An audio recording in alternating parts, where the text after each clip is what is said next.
Hello, fictional. Welcome to the Fiction Series X. Today we are gonna see what if Issei become a ninja. Part 1.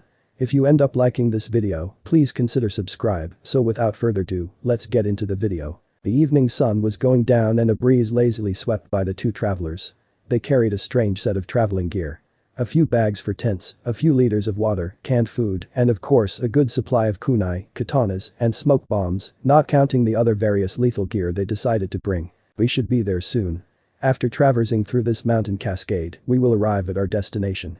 It will take approximately 18 weeks to scale these mountains and another 4 days of walking before arriving at Kuo town. You're kidding me, right? Your face is a bit too serious when you still jokes, don't you think?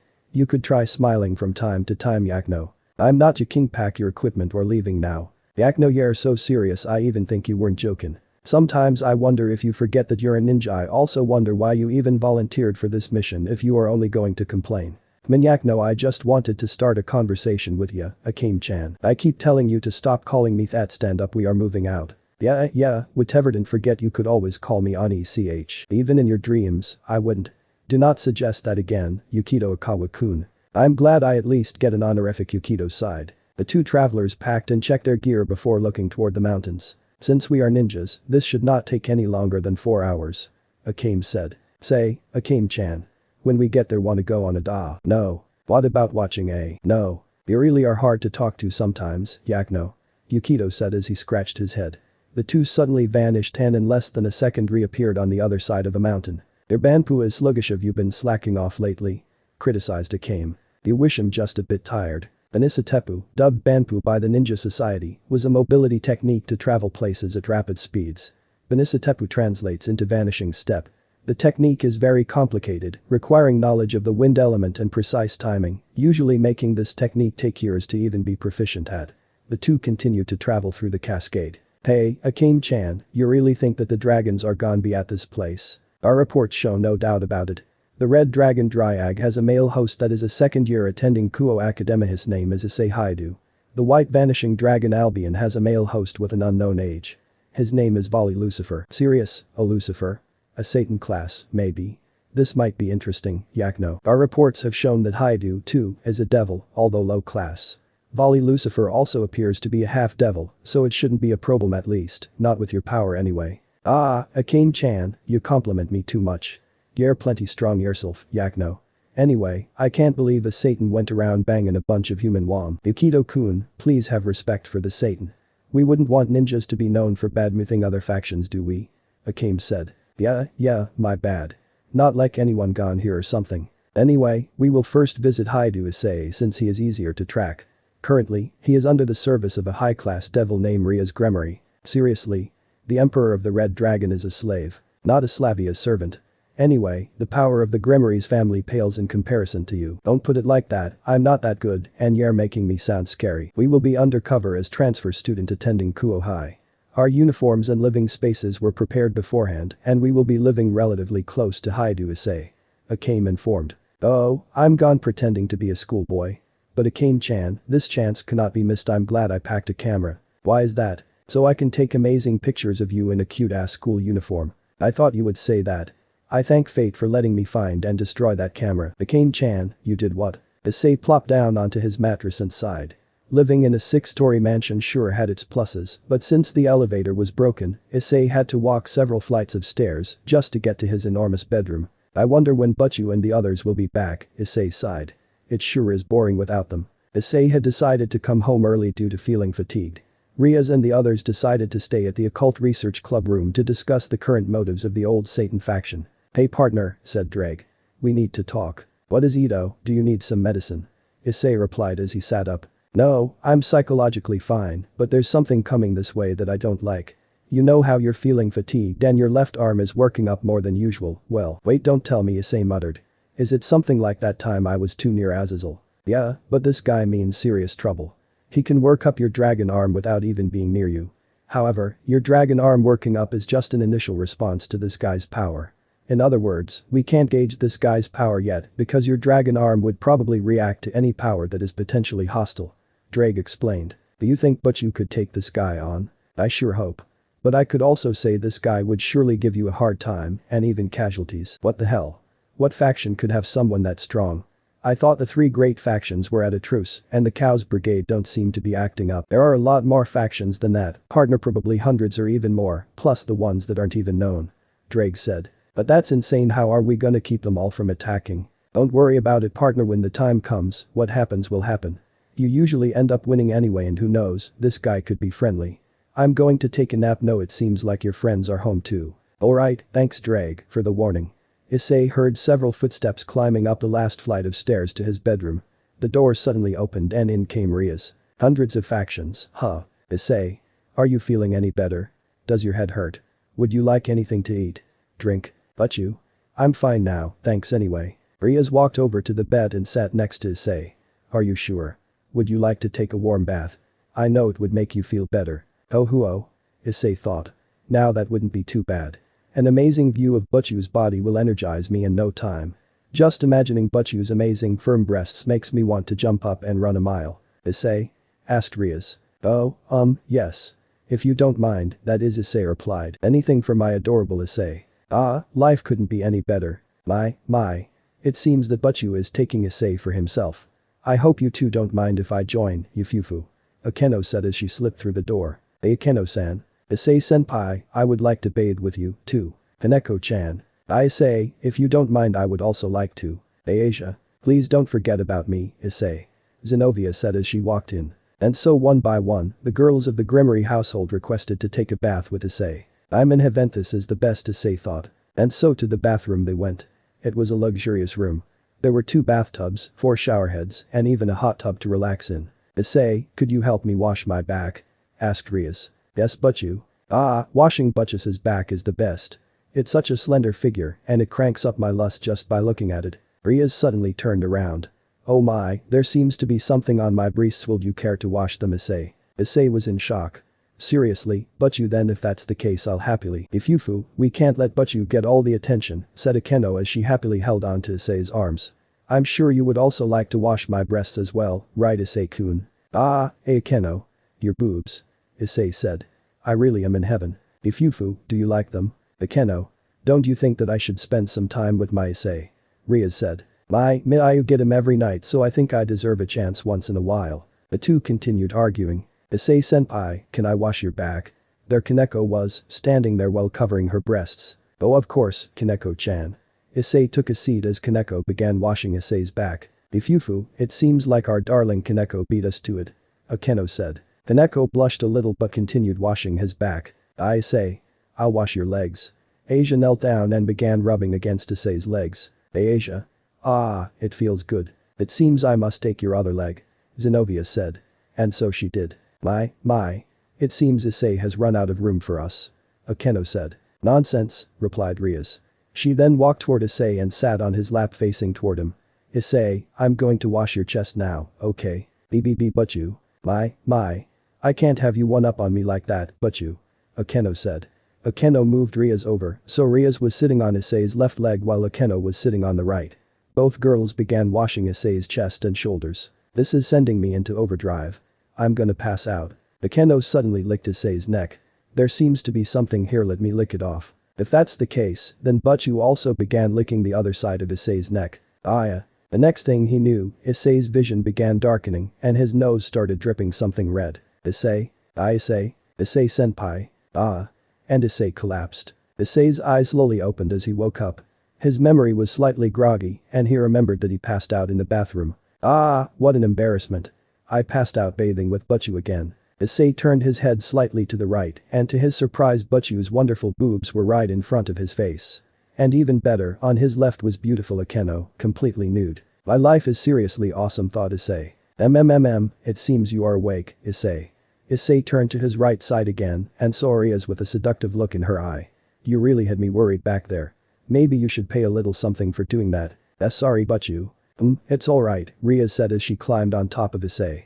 You know, Issei, it's been a while since we've been together like this. We really need to spend more time alone. Right, Butchu? I completely agree with you. You're so cute, Issei, it just makes me want to kiss you, Rias said as she leaned in ever so close. Yufufu, having fun without me again, I see. Akeno said as she woke up. Akeno-san. Oh, what a shame, was about to get more intimate, replied Rias. Oh, I wonder what she means by that, thought Issei. Issei, please don't leave me out, said Akeno as she grabbed Issei's arm. Oh of course. Issei, that's not fair, Rias said as her breasts pressed against Issei's chest. Ring ring. Ring ring. Time to get up on E-chan. School's going to start. The clock went off and Issei pressed the button to stop it. My. It seems we have run out of time. Akeno sighed. We'll continue this later, my Issei. Rias said. Yufufufu, let's get dressed.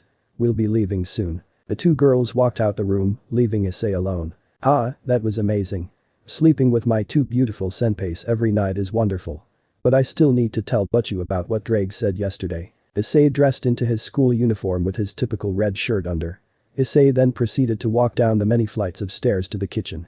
When he arrived, all the girls of the Gremory household were already seated and eating their breakfast. An empty seat and bowl of miso soup awaited Issei. Good morning, Issei-kun.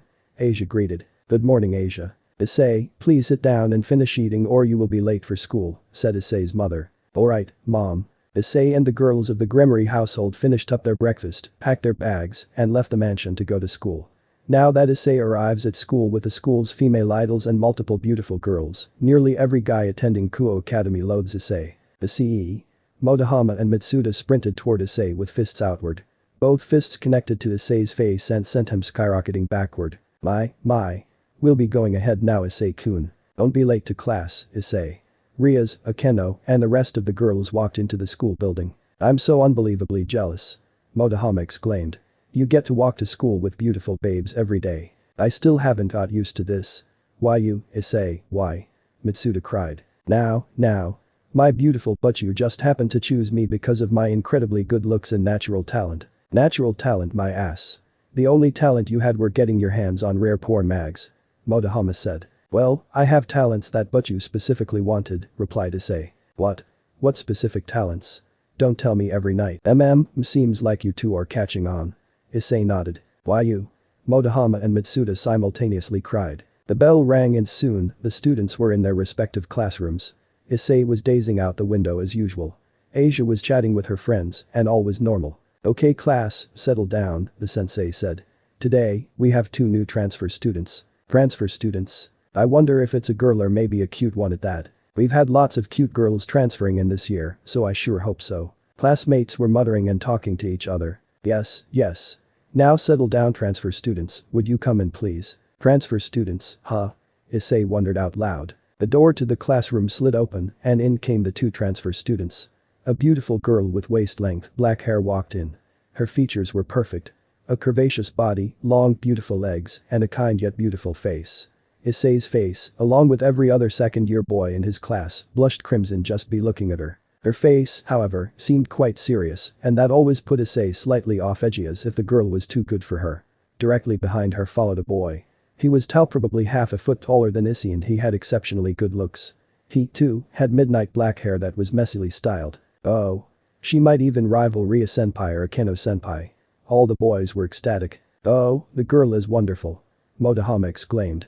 But the guy. All the boys in the classroom stared at the male transfer student, all jealously wondering what relationship he had with the female transfer student. Hello. My name is Akame Nakamura. I hope we get along. The female transfer student said while bowing, even adding in a little smile. The boy stood up and clapped while cheering. Hey, how's it going? My name is Yukito Okawa. I really don't care if you guys don't like me or not, but first due to touch Akame will be human mincemeat. Let's get along. Said Yukito as he bowed slightly, with his hands in his pockets. All the boys winced and Akame glared at Yukito for a second. What's with this guy? The guys muttered. He's scary. But still, good looking, a few girls whispered. The boy simply gave him the evil eye. Okay. Thanks for the introductions even if it was a bit eccentric. But please try not to pick any fights and everyone should get along. Yes, sensei. The class collectively responded. The 2 transfer students took the empty seats in the back.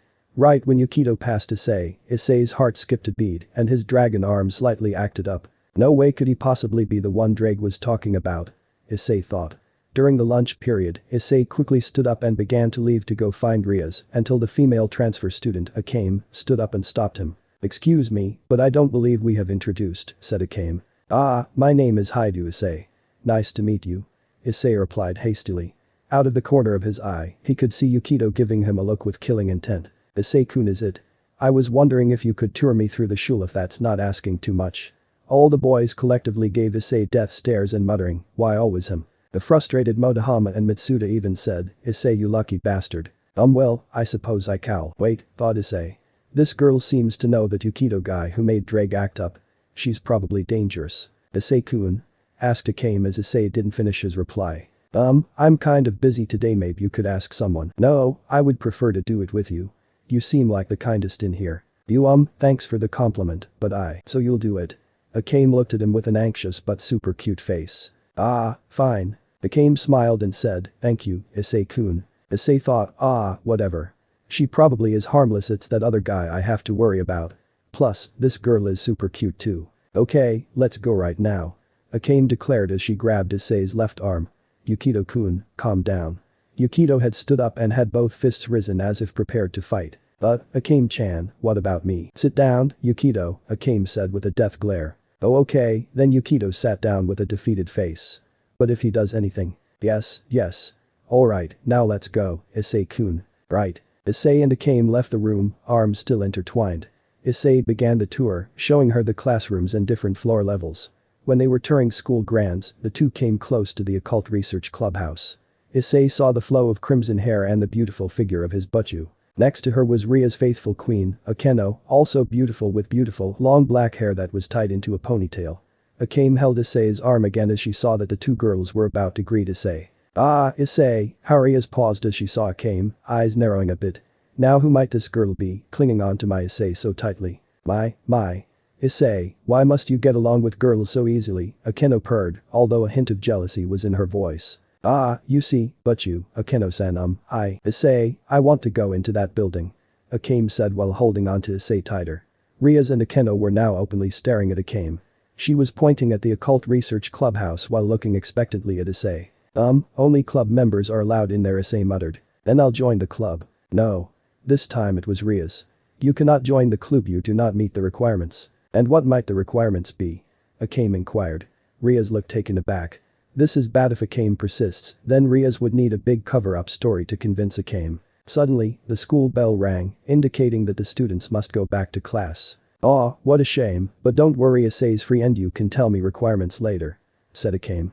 Let's go back for now, Issei. Alright. See you later, but you, Akeno-san. Issei and Akame began to walk back to class as Rias and Akeno stared at their backs. I don't like this girl. Why, Issei? The only way we even established a relationship with Issei was through his sacred gear. Don't tell me this girl, wondered Rias out loud. We'll just have to see, said Akeno very seriously. Let's go back to class for now. Please open your textbooks to page 34. Today, we will be learning about Issei's own out as the teacher began talking about the lesson. He turned to stretch his torso and found himself looking at Yukito. Issei was almost certain this man was the one Drake was talking about. Issei felt as if he exerted power, but he was also fairly certain that Yukito was human. However, the power he exerted couldn't be human. Could he possibly have a sacred gear similar to Issei? What you looking at, kid? Yukito had noticed Issei. You trying to be creepy or something like that? No, you've got the wrong idea. Issei hastily replied. I'm just stretching. Issei, we are in the middle of a lesson. Please refrain from shouting and pay attention, the teacher said. The whole class was looking at Issei while giggling. Asia looked a little worried and Zenobia seemed uncaring. Serves you right, creep, whispered Yukito behind Issei. Issei began harboring a dislike toward Yukito ever since he introduced himself in the class. Yukito's just a cocky, obsessive good-for-nothing, debatably good-looking. Issei, when did Japan annex Korea? Asked the teacher. They next Issei muttered as he looked in his textbook. Korea was annexed on August 22nd, on the year of 1910, sensei. Very good, Yukito-san. See, Issei, you should start taking a leaf out of Yukito-san's book. Damn him, thought Issei, looking annoyed. He noticed the girls were giggling and looking at Yukito more. Well, at least Asia and Zenobia aren't into him. The two girls more or less didn't care about the male transfer student and they continued to look straight ahead while taking notes. Hey, kid, watch Issei, we meet up after class and hang. Yukito suddenly whispered behind Issei. Seriously? You just made me look like an idiot. Why would I want to be with you? That was my idea of a greeting, Yakno. Thought you would have seen it as funny or something. I don't talk to many people and all that. So he's socially awkward.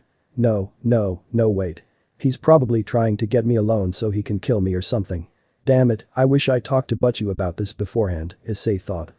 Sorry, but I have club meetings after school, so I won't be able to join you, Issei said. What club is it? Can I join? I want to join. Yukito rapidly replied. Issei was in a dilemma. Shit. Now what? Not only Akame, but now Yukito. Wait, that means these two are probably in a gang. What the hell should I do? The bell rang, indicating school was let out for the day. Shit. What'd you say, Issei? Where's this club at? Yukito had a little smirk on his face. You're really going to have to ask our butchu, but Yukito appeared as though he didn't hear. Excellent. Let's go already. Stop making me wait, said Yukito excitedly. Wait. I didn't say you could come, Issei stuttered. Yukito had a strange tint in his eyes and a very large murderous smile. Issei's hair stood on end. You were saying, kid? Oh, of course you can come, anything for you, Yukito-sama. Ha ha. Issei had sweat running down his back. Sweet. And you were saying it's right now, ain't it? So let's go. Ah, Akame-chan, you want to kuum? Yukito's voice has suddenly become very sweet and endearing. Of course. Issei-kun has also promised me to show me the club. I'm completely screwed, thought Issei. A few minutes later, Issei, Yukito, and Akame were walking on school grounds toward the clubhouse. What to do, thought Issei. If I don't think of something fast, they're gonna know the devils are here. Unbeknownst to Yukito and Akame, there were barriers protecting the clubhouse to prevent non-devils from entering the clubhouse. Issei, would you mind bringing your friends over here, please? Rias, along with the rest of the Gremory household, stood before the clubhouse. So, let's start with introductions. My name is Rias Gremory, the president of the Occult Research Club. I am Akeno Himejima. It's a pleasure to meet you. I am Kaneko Taoju. My name is Asia Argento, and I'm Zenobia. Let's get along, the two said together. My name is Kiba Udo, a pleasure to meet you. My name is Gasper shyly hid behind Kiba. Wait. What's going on? Why are Butchu and the others introducing themselves? Issei thought while looking at all of them, thoroughly perplexed. Now would you two like to tour the inside of the clubhouse? Rias invited. Butchu. Now, Issei, there's no need to raise your voice, said Rias while sharply looking at Issei. The clubhouse is suitable for entrance. Suitable for entrance, does that mean she took down the barriers? Issei wondered. Well, if you say so, Butchu. Thank you, Issei. Now, shall we begin the tour? I wonder what Butchu is thinking, thought Issei. The Gremory family along with the two transfer students walked into the clubroom. Issei anticipated a rejection to Yukito and Akame, but they walked in just fine. Issei still couldn't wrap his head around the fact that Ria's letting those two in. This is quite a nice house, commented Akame as they walked in the main room. The walls and flooring were all wooden with old-fashioned couches and some strange ornaments. You even have a shower installed over there. Hey, may I ask? What the hell is this, eh? Yukito pointed at the magic circle on the floor. Everyone except Akame and Yukito winced. The magic circle on the floor was meant as a teleportation circle to transport devils in and out of the house quickly. It was a floor design that was there for many years. When the Occult Research Club was granted permission to use this house, the strange circle was already imprinted onto the floor and it wouldn't come off, so we decided to leave it there, said Rias tartly. Oh really? That's real nice, and what about these? Yukito had suddenly noticed the bundles of flyers still left next to Ria's desk. These flyers had a drawing of a magic circle on it intended to be used when a human wanted to summon a devil. It is usually a familiar's job to distribute them, but they hadn't handed them out yet. Those are flyers. Rias was indeed speechless this time. She mentally scolded herself for not getting rid of the flyers and hiding the magic circle. Interesting, now why do they say him? Yukito reached out for a flyer. Sorry, they're for club purposes only, and I'm afraid I can't show it to you, said Rias simply. Oh? That's too bad. Then Yukito glanced at Rias with a smirk on his face. But wait, you're saying if I join I can look at these flyers and stay in this house, right? Club entries are no longer acceptable, so unfortunately, you can't join. Rias said. Wow, now that's just really too bad. Well then again, I didn't really want to join a club that has anything to do with devils anyway, Yukito said with the same smirk. Rias took a second to regain her composure. And what do you mean by that? Well, on the flyer. Ain't it say summoning some devils or something? What could you have been thinking? You ain't a devil, are ya? Ha ha ha. Look at what I'm saying, excuse my rudeness. The glint in Yukito's eyes and the all-knowing smile told every Gremory in the room that he was toying with them. He knows about the devils and he's just teasing us, Issei thought.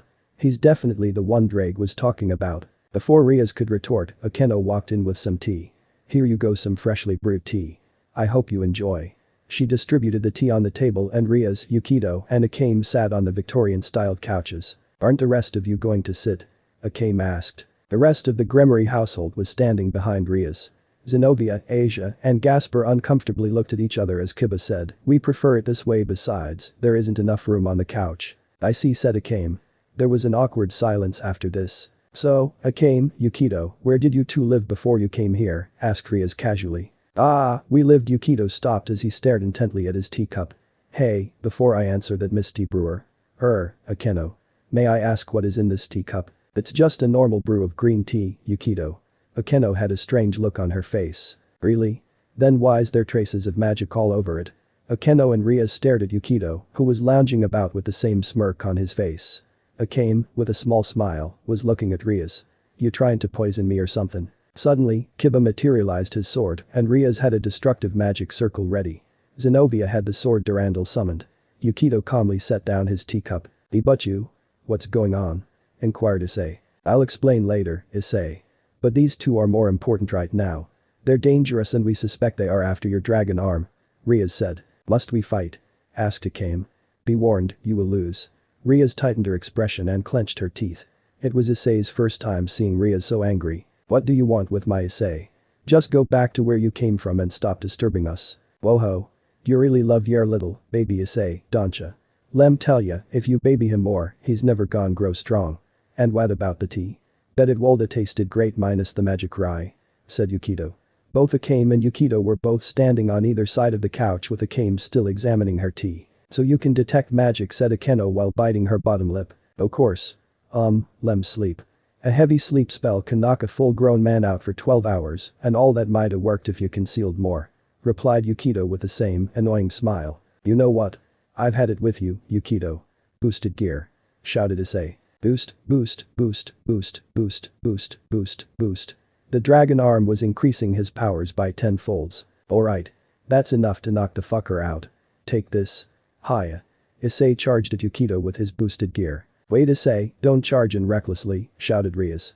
"Come back." "How cute," said Yukito. Issei was right in front of Yukito, his left arm extending toward Yukito's face. Issei put all his power into this punch, shifting his weight forward intending for a one-hit knockout. The smirk on Yukito's face, the little resistance it put a sense of unease in Issei. "Suck on it." Issei followed through with his punch. The whole back wall was destroyed from the shockwave of the punch, shattered paintings and ornaments were scattered everywhere. "Did I get him?" But there was no sign of Yukito. It was as if he had vanished. "You really aren't good at fighting yet, are you?" sighed Akame as she set down her untouched tea. "Issei behind you." Akeno warned. "Nice punch, kid, but you still suck," said Yukito as he materialized behind Issei. Issei suddenly felt several jolts of pain at his back and neck as he fell backward unable to move. However, he was still very conscious. "Issei. What did you do to my Issei?" yelled Rias. She suddenly had a magic fireball hovering over her head. "I wouldn't do that if I were you," said Akame as she stood up and walked over to Yukito, who was now carrying Issei over his shoulder like a ragdoll. "Issei will get caught in the fire." Rias clenched her fists, thought better of her situation, and dispersed her fireball. Why are you doing this to Issei? What do you want from him?" "Honestly, we want to explain, we really do, but there isn't enough time and we really need to get out of here." "Don't worry, Issei will tell you everything assuming he gets out alive," Akame replied. "That's out alive? Do you honestly think we would let you out after we let you two in?" "Akeno reset the barriers so only devils with permission may pass through," said Rias. "Don't worry, a little barrier like that won't really do anything really. Well, we are going to take our leave now, so see all of you later. I hope you have a nice day." "As if," shouted Zenobia. She charged at them with Durandal and swung, but missed. Akame and Yukito simply vanished and reappeared a few feet away. "Cowards. Stop running and fight me face to face." Ninja lesson number 1. Always dodge except when blocking is absolutely necessary. If you do that, you get more ways to kill your enemy.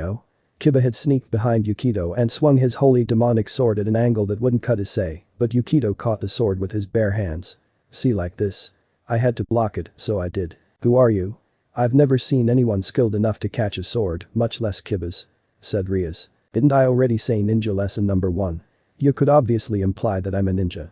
"Duh," said Yukito after vanishing to another corner of the house, along with Akame and a paralyzed Issei. "What's this movement technique? I've never seen it before. More importantly, why are there ninjas here?" muttered Rias. "But I've tripled the layers on the barriers, so they should have a tough time getting through now." Akeno was discreetly muttering incantations to add layers of barriers under her breath as Zenobia and Kiba were distracting the ninja duo. "Good job, Akeno. Now we just need to find some way to get Issei back. Wait. Gasper. We need your ability right now. What? Where did he go? Asked Rias as she looked around. He went running off into his chambers when we drew our weapons. Replied a smiling Akeno. It was very cute. TCH. I can't leave or else these two would run off with Issei. What should we do? Rias glared at the two at the corner of the room, just opposite of the shower. Akeno, go find Gasper, we will stall them. Certainly but you. Akeno left the room. Bye Miss T. Brewer, Yukito said. He faced Rias again. My, what a scary face you got there, but we really gotta leave now or else it'll be too late, Yakno. So please, excuse us. You're not going anywhere until you safely return Issei, Rias replied sharply. You really need to calm down, it'll only be for a little while. No, you will give him back before you leave this building. Is that a threat, now? Well, let me tell you, Missy. There is a way bigger threat coming this way if we don't leave right now, said Yukito. Bigger threat? Please elaborate, said Rias. She intended to stall for time until Akeno came back with Gasper. Well, you see. Let's make this simple, okay? Big, bad ninjas come for Issei for bad things, and we good ninjas save Issei. Hooray, said Yukito with a big grin. In other words, this is for Issei's safety, said Akame. I think Issei is very safe with us and but you, said Asia shyly. Oh yeah, blonde beauty. Well tell you, this ain't enough. Tell me, who are this bad ninjas and what do they want with Issei, interjected Rias. You really don't want to meet him, and since this is a nice house and all, destroying this place would be a shame. Yukito, they're near said Akame. Odd rat. You see, this is what you get for releasing magical energy before thinking. Now listen, if you settle those damn barriers down right now, we might have a chance to keep Issei alive. How does that sound, great Rai? Said Yukito. No. I want you to hand over Issei, we can protect him just fine. Rias said. No choice then, just gonna have to bust our. Yukito was cut off as he froze in time, along with Akame and Issei. My. Not talking so much now are we? Good job Gasper. Yufufufu. Akeno was at the entranceway with a slightly shaking Gasper, who was staring intently at the trio to prevent them from moving. Akeno, get Issei and put some bindings on the two ninjas, Rias said. Of course, but you. Akeno took Issei and laid him on one of the couches. Ah, my poor Issei. Don't worry, we'll get you out of it soon. Issei gratefully looked at Akeno but couldn't do any more. Akeno then proceeded to use magical bindings to tie up Yukito and Akame. Good job Gasper, you can let them go now. Oh okay, but you. Gasper dropped his gaze to let the two ninjas free of his time control. What happened? Weren't we about to leave or something? What's with these bindings? Hey, the hell. It seems they have got us, said Akame ever so calmly. What?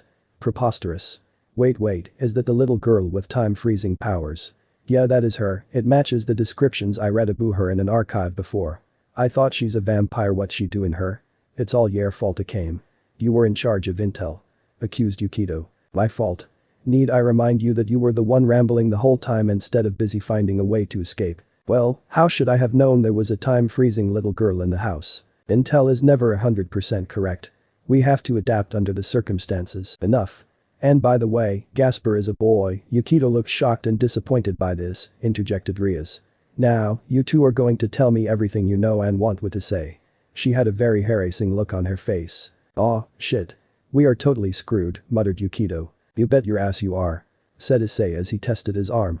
Akeno freed the paralysis through her magic somehow. I'm gonna beat the crap out of you. Half a kilometer away, Yukito informed Akame. Looks like we'll all be screwed together. Ha, this will be fun. Grinned Yukito. What do you mean, Rias began, but a loud explosion followed by the sound of clinking armor interrupted her. Yukito Okawa, Akame Nakamura. Yelled a bellowing voice from outside. Come outside this instant, along with Haidu Issei, so I can slaughter you all. Hurry up. I don't have all day, now. Came the bellowing voice again. Who is that? Questioned an alarmed Rias. Why aren't the alarms going off? A huge explosion just went off outside. No, said Yukito. They probably did something to thaw space in the area or something like that. Space. Answer me, who are they, and why do they also want Issei? Are they ninjas as well? Rias asked the two hostages. No, but I'm 999% sure the guys outside ain't ninjas cause that ain't how ninjas operate, and now would you mind cutting these bindings and Meb, I'll be in a good mood to help you. Grumbled Yukito, having a frustrated but not yet agitated look on his face. Forget it, Rias interjected. Kiba, Zenobia, Akeno, Kaneko, let's go greet our guests outside. Asia, Gasper and Issei, please stay in here and guard these two from escaping. Yes. But you. The four simultaneously said. But you, Issei, these people are after you right now and the last thing I want to do is expose you. Said Rias seriously as she turned slightly to look at Issei. She lightened up a little and said, I promise I'll be back safely. Just wait here, Issei. The two locked eyes and understood what was going through Ria's head immediately. She will go outside, kick some enemy ass, and come right back as if nothing had happened. The resolve in her eyes were as strong as steel. She will come back to Issei. Alright but please, come back safely. Said Issei. Rias smiled and turned heel to walk out the door.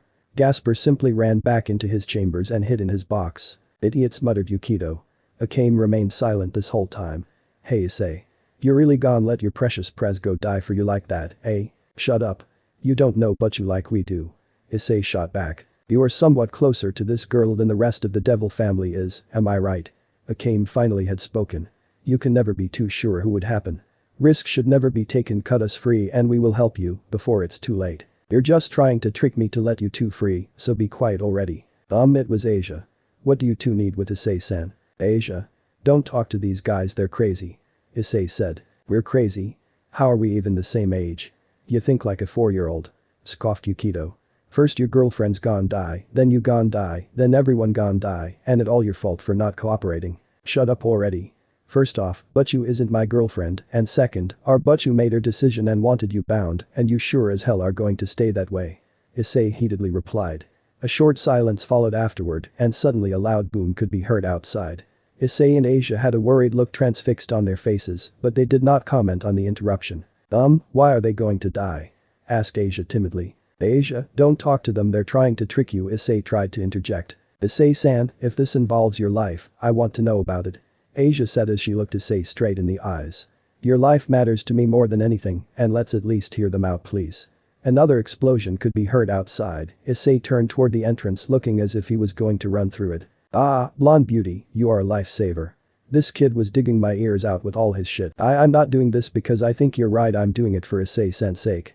Asia quickly said. DCH, whatever. I really don't want to explain to you if you aren't going to cut me loose, so no deal.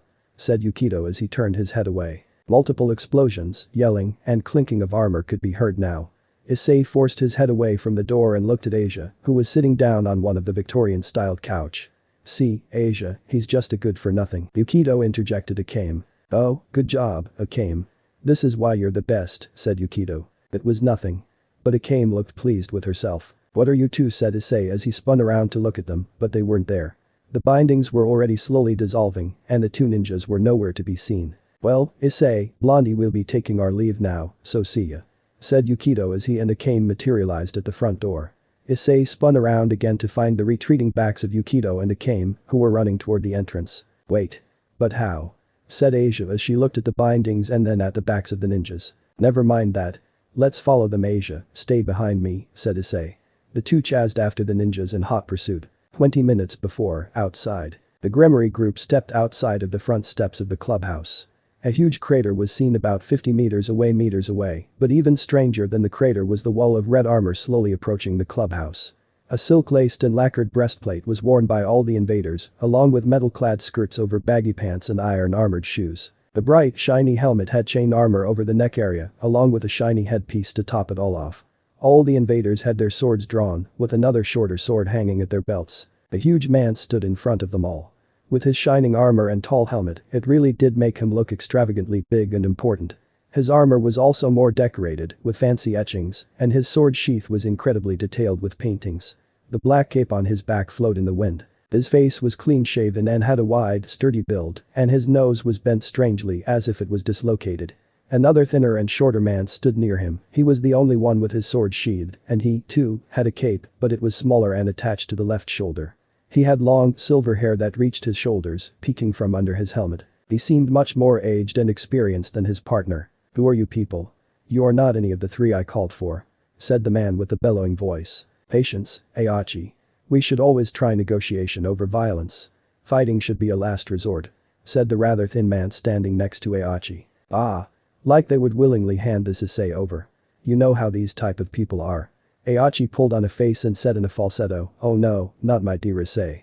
I'll defend him with my life and so on. Heihachi, we are entreating these people.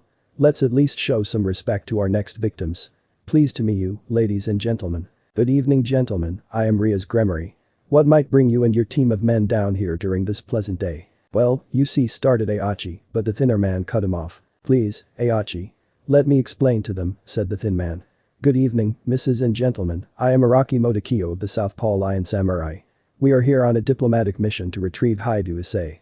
If you would be so kind to hand him over." "Southpaws? Who are they?" Rias wondered to herself. "Anyway, we can discuss this later, the reply is simple." "And I'd," said Rias immediately. "No trading or bartering will be made to obtain Issei. He is not an object but part of my family. If you want him, your only option is force, but be warned, you will lose. My best suggestion is for you and your men to leave now." The tension rapidly built between the two sides.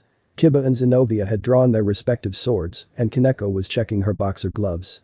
The thinner man seemed to be a lot less patient as he stood up straighter and wiped the fake smile off his face. "Oh? How are you so sure, crimson-haired ruined princess?"